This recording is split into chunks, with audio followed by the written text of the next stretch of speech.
అడుగులు తడబడిన వేళలో నీ కృపతో సరిచేసితివే.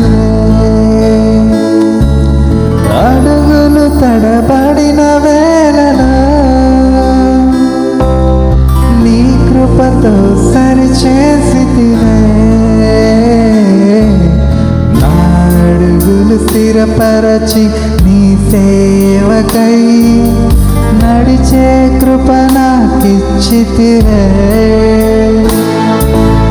నా అడుగులు స్థిరపరచి నీ సేవకై నడిచే కృప నాకిచ్చితివే.